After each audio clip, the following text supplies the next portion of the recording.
वहां पर भी ठोकर ही ठोकर उनको खानी पड़ी, कष्ट परेशानियों का दिन उसको गुजारना पड़ा, हर जगह पे उनको भागना पड़ा। साधु की फैरिसी उनसे अपना दूरी रखने लगे और षड्यंत्र रचने लगे कि अगर हम इनको रहने देंगे तो पूरी दुनिया को वो बदल देंगे, इसलिए इनको मारना जरूरी है, इनको मर जाना जरूरी है। और उनकी मृत्यु हुई। ईश्वर इंसान बन गए और एक पापी के रूप में उनकी मृत्यु हुई। उन्होंने कोई पाप नहीं किया था, लेकिन समाज के सामने, दुनिया के सामने, लोगों के नजरों के सामने उनको क्रूस पर मृत्यु उनको सहनी पड़ी और एक पापी के रूप में उनकी मृत्यु हुई। ऐसा ईश्वर, ऐसे प्रभु का जन्म दिवस हम मनाने जा रहे हैं। क्रिस्त में, प्रभु में, मेरे प्यारे भाइयों बहनों, हमारा ईश्वर, हमारा मुक्तिदाता यही है प्रभु यीशु, जो ईश्वर इंसान बनकर, इंसान के बीच में रहकर, कष्ट परेशानियों का सामना करते हुए वो आगे बढ़े और क्रूस पर मरकर हमारे लिए एक अनंत जीवन प्रदान उन्होंने किया। ऐसे ईश्वर को हम कितना भी ढूंढे, कहीं पर भी जाए, हमें मिलेंगे नहीं। सिर्फ हमें वो मिलेंगे अपने जीवन में, अपने घर में, अपने परिवारों में, अपने बाइबल में वो हमें प्रभु मिलेंगे, अपने समाज में वो हमें मिलेंगे, अपने समाज के गरीब लोगों के बीच में वो मिलेंगे। लेकिन उस प्रभु को ढूंढना, उनके साथ जीवन बिताना आज हमारे लिए हमारा परम कर्तव्य है। प्यारे भाइयों बहनों, आपके सामने एक बहुत बड़ी जिम्मेदारी है, बहुत बड़ी जिम्मेदारी। वो जिम्मेदारी यह है कि एक अच्छे क्रिस्ती जीवन जीकर अपने बच्चों को बड़ा करना, उनको पालन पोषण करना, बड़ा करना, योग्य धार्मिक शिक्षा उनको देना और योग्य, इस समाज के योग्य नागरिक उनको बनाना। और अंत में आपकी जो जिम्मेदारी आपके कंधों पर अभी रखी हुई है, वो जिम्मेदारी उनके कंधों पे रखना है। आप यहां पर बैठे हुए हैं और आपके बच्चे यहां पर खड़े हुए हैं। ये छोटी सी जिम्मेदारी नहीं है, आपकी जिम्मेदारी और इन बच्चों की जिम्मेदारी।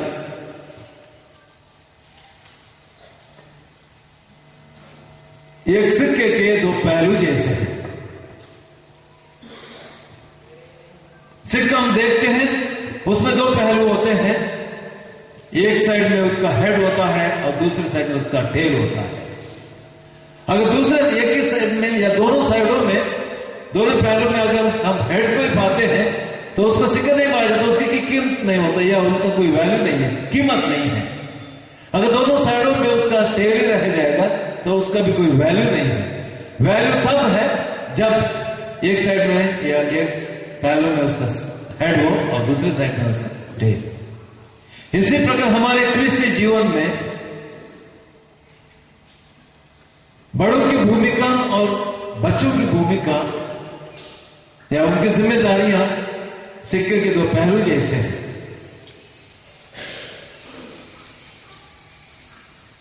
दुनिया अपने आप को नहीं बदलती है, दुनिया को धीरे धीरे और दुनिया में बदलाव लाया जा रहा है या हमारे आचरण के द्वारा हम दुनिया को बदलते हैं। आज क्रिसमस का संदेश आप मां बाप अपने बच्चों के लिए कौन सा दे रहे हैं और बच्चे अपने मां बाप आपके लिए क्रिसमस का संदेश क्या दे रहे हैं? बच्चे मां बाप के लिए संदेश ये दे रहे होंगे कि क्रिसमस 25 तारीख और है, नजदीक है, इसलिए मुझे नया कपड़ा चाहिए, मुझे नई चीजें चाहिए, ये चाहिए, वो चाहिए, नया मोबाइल चाहिए, लैपटॉप चाहिए, तमाम चीजें, क्योंकि वे जानते हैं मां बाप के पास पैसा अब पूछने से मिलता है। और मां बाप का भी कभी कभी संदेश बच्चों के लिए ये होता है कि मैं नौकरी कर रहा हूं या कर रही हूं, अच्छा तनख्वाह है, और इसलिए मैं अपने बच्चों को जो वे मांगे वो मैं दूंगा, चाहे वो पैसा हो, मोबाइल्स हो, अन्य चीजें हो, कीमती चीजें हो, या पार्टी करने के लिए पैसा। इसी के द्वारा हम एक दूसरे को क्रिसमस का संदेश आजकल देते हैं।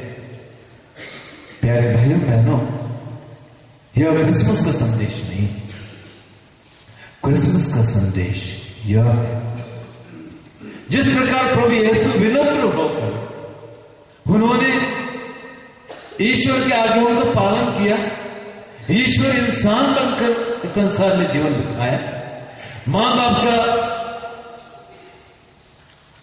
अधीन हो रहे आज्ञाओं का पालन किया और उनकी सेवा की, और जब वो 30 साल की उम्र के हो गए तो उन्होंने जिम्मेदारी अपनी निभाई।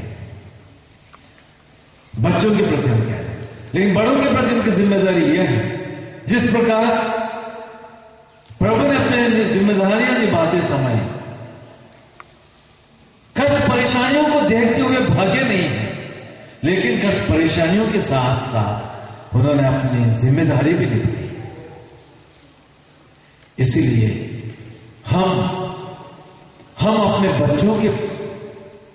बच्चों को योग्य भविष्य दें, उनका भविष्य खराब ना करें, मुंह मांगी चीजें ना दें, पारिवारिक प्रार्थना, बाइबल का पठन अध्ययन वो करें, और साथ ही साथ समाज के बारे में, पारिवारिक जिम्मेदारियों के बारे में, और गरीबमंद लोग जो है उनके प्रति अपने बच्चों का भी ध्यान ले जाए और हम भी उसमें शामिल हों।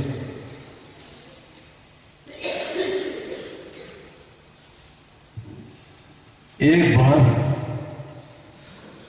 इस ठंडी के मौसम में गांव के इलाके में एक परिवार रहता था। कड़ाके की ठंडी पड़ी हुई थी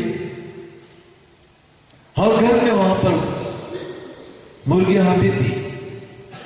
शाम का वक्त हुआ, कोहरा बढ़ रहा था और मुर्गी के छोटे छोटे बच्चे इधर उधर भागने लगे, चिल्लाने लगे। तब तक मुर्गी, उनकी मां अंदर जा चुकी थी। घर का मुखिया ने ये मुर्गियों के जो बच्चे हो चिल्लाने भागने सब उन्होंने सुना, तो वो बाहर निकले घर के और बच्चों को बटोरने की कोशिश की, लेकिन बच्चे उनकी बात नहीं माने। बच्चों ने उनकी बात नहीं, मुर्गे पीछे भागने लगे, लेकिन बच्चे इधर उधर हो के भागने लगे। उनको समझ में नहीं आया कि अभी क्या करें, ठंडी बढ़ती जा रही है, अभी हम क्या करें। तो अचानक उनको यह आइडिया है कि क्यों ना मैं अंदर जाकर के मुर्गी को बाहर ले आऊं, ताकि मुर्गी अपनी भाषा में अपने छोटे चूजों को वो बुलाएं और अंदर ले जाए। अंदर गए, मुर्गी को बाहर लेके आए और मुर्गी को अपने छोटे चूजों के साथ, बच्चों के साथ जोड़ दिया। तो मुर्गी ने अपने ही भाषा में बच्चों को इकट्ठा किया और धीरे से उनको अंदर ले गए और बच्चों को अपने डहनों के अंदर बिठा दिया। प्यारे भाइयों बहनों, हमारे यीशु ने भी ऐसा ही किया। समस्त मानव जाति को इकट्ठा करने के लिए उन्होंने नबियों को, राजाओं को, न्यायकर्ताओं को भेजा, लेकिन किसी ने उनकी बात नहीं मानी। आखिरकार ईश्वर इंसान बनकर के आ गए। ईश्वर ने अपनी प्रजा भाषा में उनको समझाया और अपने डैनों से उनको इकट्ठा किया। आज हम बच्चों से अगर सही वाकई में प्यार करते हैं, हम बच्चों के पास दूसरों को ना भेजें, बल्कि हम खुद बच्चों को पास जाए, बच्चों को समझें और बच्चों को परेशानियों को समझें और उनको अच्छी शिक्षा देते हुए प्रभु के सम्मान पर उनको ले जाए। साथ ही साथ बच्चों, आपको तमाम दोस्त मिलेंगे, तमाम लोग मिलेंगे इस दुनिया में, छोटे से बड़े होते जाएंगे। 10, 15, 20, 100, 1000 दोस्त आपको मिल सकते हैं।